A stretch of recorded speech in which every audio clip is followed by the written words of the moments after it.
salue tous dans le nom du Seigneur Jésus-Christ, notre Rédempteur, notre Sauveur.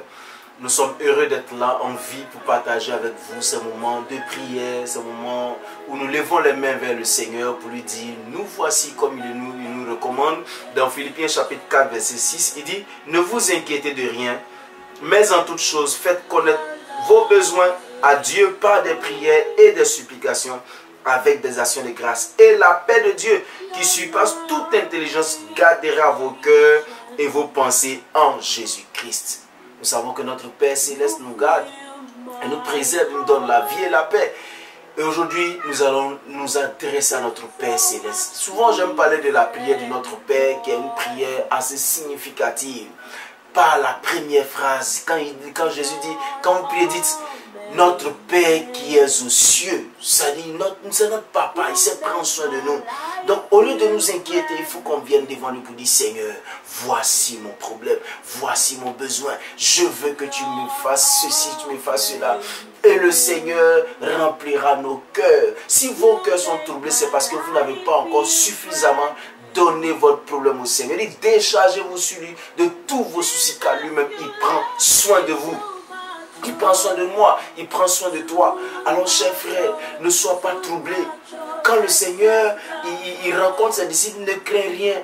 Ne soyez pas troublés. Il dit que ton cœur ne se trouble point. Si ton cœur est encore troublé, c'est parce que tu n'as pas encore suffisamment fait confiance à Jésus. Tu n'as pas encore fait véritablement confiance. Vous savez, j'ai appris à faire confiance au Seigneur d'une certaine façon. Et souvent, ça a été difficile pour moi. Parce que souvent, on a l'impression qu'on fait confiance au Seigneur. Parce que quand on compte sur les gens, ah, Seigneur, touche le cœur de celui-là, il va me faire ça. Seigneur, touche le cœur de celui-là, il va me faire ça. Souvent, on compte sur les gens. En réalité, on ne compte pas sur Dieu et on demande à Dieu de toucher leur cœur. Quand j'ai appris qu'en réalité, faire confiance au Seigneur, c'est lui laisser le comment.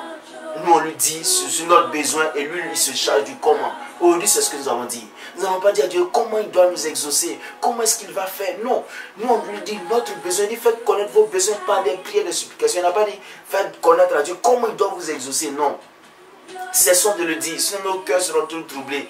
Parce que c'est le comment qui nous fait souci. Nous allons prier.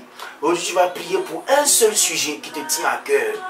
Tu vas prier que le Seigneur te donne sa grâce, qu'il te donne sa faveur et le comment lui appartiendra. Prions ensemble. Oh Seigneur, je prie. Moi, je vais prier pour tous les malades. Que Dieu apporte la guérison aux malades. Parce que ce n'est pas facile d'être malade, de vivre. Je prie, Seigneur, que ta grâce visite les malades. Que ta faveur soit dans leur vie. Au nom puissant de Jésus. Père, quelle que soit leur maladie, guéris-les, Seigneur. Libère-les au nom de Jésus. Regarde ces personnes qui souffrent de kystes, de myomes, de fibromes. Guéris-les au nom puissant de Jésus. Que ta grâce, ta faveur leur soit communiquée au nom puissant de Jésus-Christ Nazareth.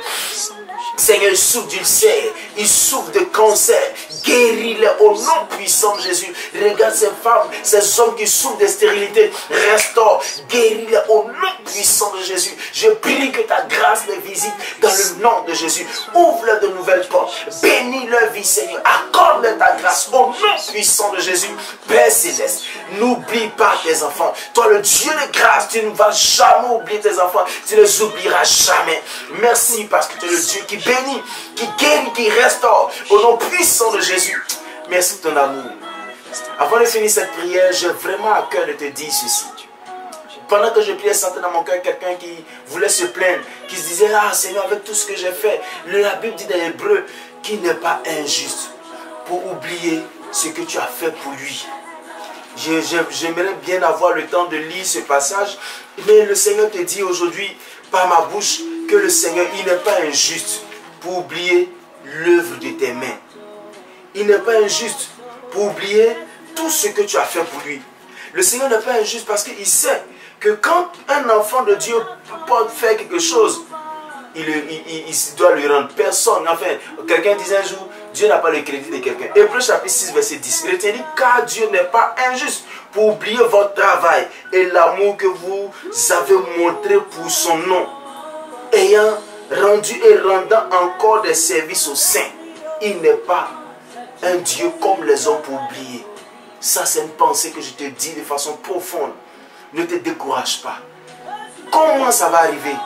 de comment il ne t'appartient pas. Le Seigneur le fera certainement. Que Dieu te bénisse, que sa grâce te comble de façon particulière et permanente. Nous vous retrouvons une autre fois pour un nouveau point de prière. Bonne journée à vous.